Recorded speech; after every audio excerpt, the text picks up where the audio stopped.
चाललेली होती, सचू लागले राधा कृष्ण. आता भगवान शंकरजींना, भगवान भोले बाबांना काही रावलं नाही. भगवान शंकरजी म्हटले, सरका गवळणींनो, जसं मला नृत्य येतं तसं तुम्हाला कुणालाच येत नाही.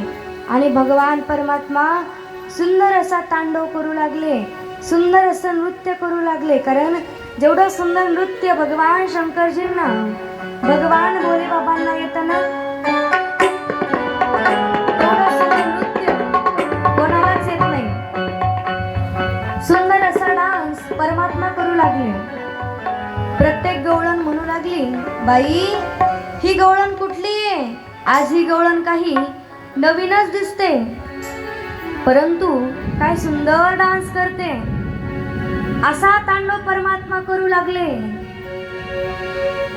जसं आता ढगामध्ये वाजलं तसंच परमात्म्याचा त्या ठिकाणी सुंदर असा तांडव चाललेला होता.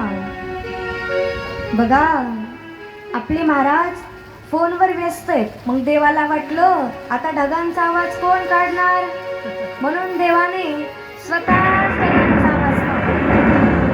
बघा, सुंदर असा परमात्म्याचा तांडव चाललेला आहे.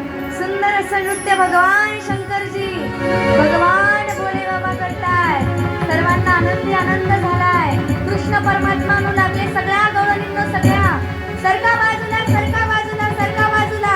कोण आहे ती सुंदर स्त्री, मला पाहू तरी द्या. परमात्मा जवळ आले. पार्वती माता घाबरायला लागल्या. बाई आता काय होतं, आता कळणार देवाला.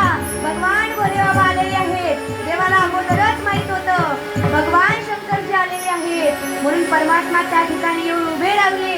परमात्म्याने काय केलं, जे घोंगट होता ते घोंगट उचलला आणि पाहिलं तर भगवान शंकरजी होते. परत एकदा हरीचं आणि हरचं मिलन झालेले. म्हणजे प्रत्येक युगामध्ये भगवान शंकरजी पहिल्यांदा दर्शन घेतात. काय तर त्यांनी दर्शन घेतलंच.